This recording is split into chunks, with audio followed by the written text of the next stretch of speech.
like a small boat on the ocean. It is Thursday. That means coming up an hour from now, the great Bill O'Reilly will be here. Had a nice conversation on the cell phone with Bill a couple days ago. Bill O'Reilly with Bernie and Sid coming up at 8:40 this morning. Now, we've got a listener, and the guy's name is Paul Hayton. It's about time we talked about this guy. This guy is a huge fan of the Bernie and Sid show. Never misses the show. From down under. That's right. He's in Australia, and he starts tweeting very, very early every morning. I don't think I've tweeted one thing that he hasn't retweeted all night. Anyway, he has made me and us aware of Tricia Flanagan. I don't know how from Australia he comes to Tricia Flanagan, but he does. And then, of course, we found out that Tricia is running against Cory Booker, and we can't stand Cory Booker. So we've got a million reasons now why we like Tricia Flanagan. We don't even care what she likes, what she doesn't like. It doesn't matter. She's running against Cory Booker, and for us, that's enough. But with that said, we'll give her a chance to speak to the folks out there, tell everybody why she, in fact, is the right choice for Senate in the state of New Jersey coming up in 2020. Everybody say good morning to Tricia Flanagan. Good morning. Hey, Trish. Hey, good morning, gentlemen. Thanks so much for having me on, and I'm thrilled to hear that I have kind of universal appeal. I'll give a shout-out to Australia then. Good day, mate. Good guy. You do. They love you in Jersey and down under. Well, listen, there's a big election coming up. I do know that you ran. I saw you with Larry Menti many months ago. You ran against Bob Eugen, who became very friendly with Bernie and I. Bob Eugen and Menendez a couple of months ago. Did you learn anything from that election that you think may aid you in this race against Cory Booker? Oh, absolutely. And, let me be clear. I mean, I'm a true conservative, and, I thought long and hard about going in as an independent Republican in that race. I've been a lifelong Republican and support the national GOP platform, and I felt that voice needed to be heard. I knew it wouldn't tip the balance of the equation in the Senate, but I had to anchor our conservative voice. And now, but you do realize that, I know Larry made this point, because you ran as an independent, you may have very well taken votes away from Bob Eugen. Well, and let me share that the analytics show that that's not true. What I did, Eugen supporters were anchored and ready to vote for him. What I did was I brought in a new pool of voters. When you look at even the Gallup poll, Gallup shows that New Jersey is actually conservative. Conservatives outnumber liberals in New Jersey. And what we need to do is reach into that unaffiliated sector. It's the largest sector of voters in New Jersey, 2.4 million. When you add that to the 1.2 million registered Republicans, that's the win. We now outnumber Democrats.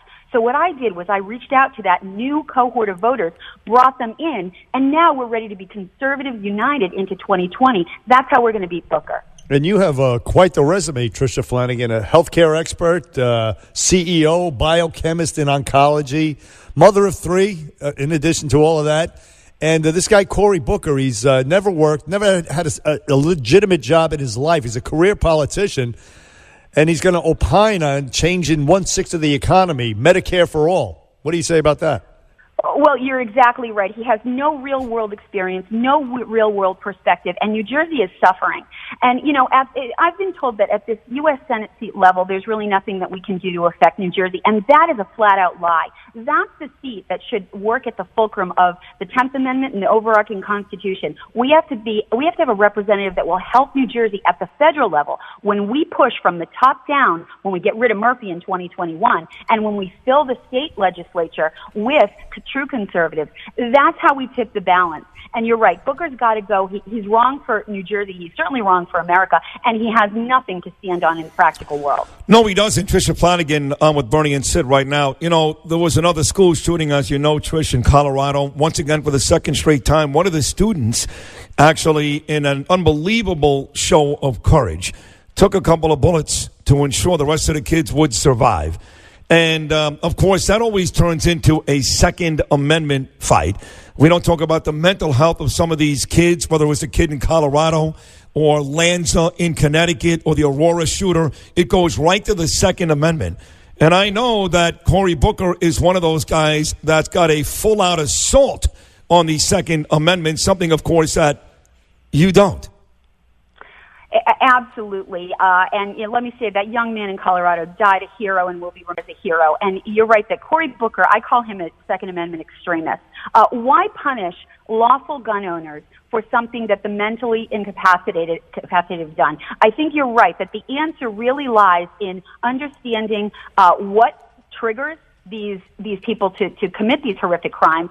I have an artificial intelligence background, meaning that I've worked with databases for the 25 years of my experience in business, and there is a way to tie all those databases together and identify the true culprits. The Second Amendment is something that protects our citizens. It doesn't. Cory Booker is wrong on many levels. This is one where the assault that you mentioned has to be attacked, because if you attack the Second Amendment, we are all in jeopardy. When we look at the statistics, gun violence is more rampant in the states where we have the tightest and strictest gun regulations. If you take the ability for citizens to arm themselves, look at other tragedies. It was a good guy or a good woman with a gun that actually saved lives, and we have to embrace our Second Amendment. It's part of the fabric of our country. It shall not be infringed, and I'll fight for New Jersey and for all America in that capacity. Certainly a good guy with a gun was instrumental down in Poway, California at the synagogue. Well, let me ask you about this, Trish Flanagan, who's running against Cory Booker in 2020 for the Senate. He's going to run both for the Senate and the presidency because he knows he's not going to win the presidency. But my question is this. This guy actually went to Yale Law School, and yet during the Kavanaugh hearings, he was willing to suspend due process. I mean, the presumption of innocence, throw it out the window, according to Cory Booker, just to get this guy Kavanaugh.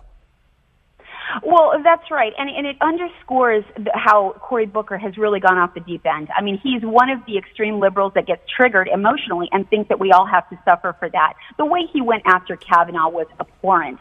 And, we the people have to stand up, and we have to say no more. Enough is enough. We have to make the decision that we're going to vet our elected officials by a rule of sanity.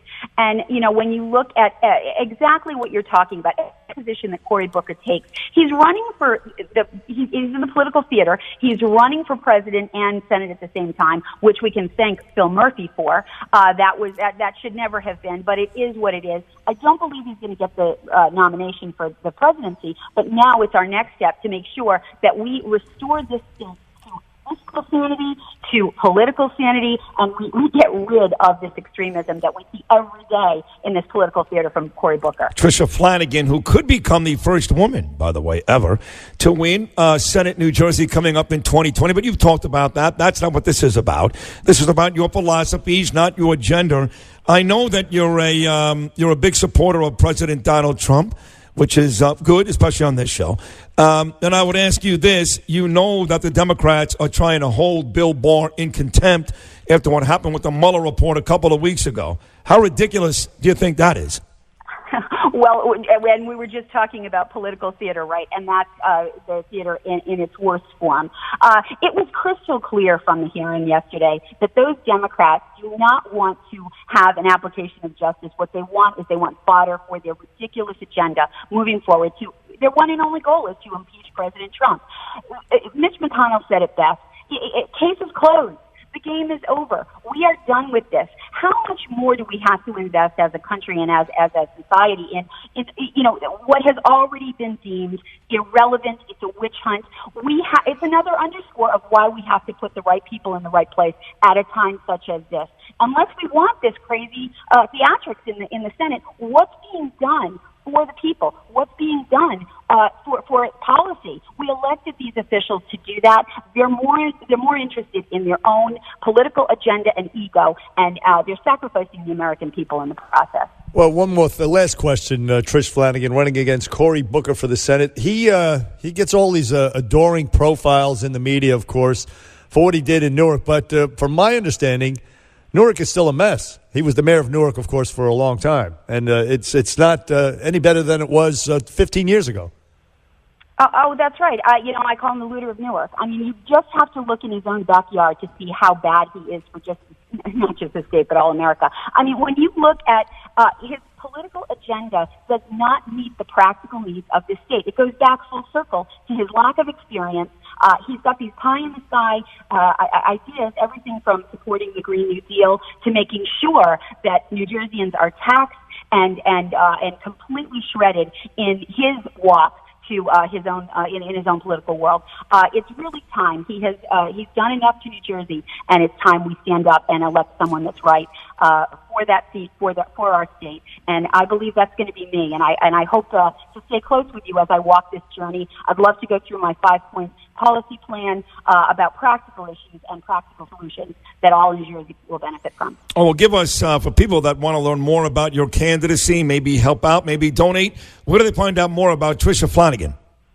Sure, you can go to my website. It's flanaganforsenate.org.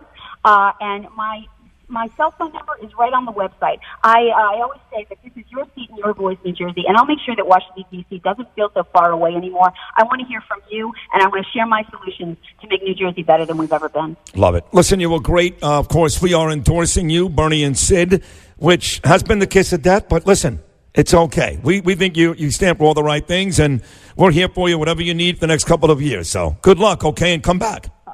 Oh, I'm honored. Thank you, and I look forward to it. All right, thank you. This is Tricia Flanagan. Get him out.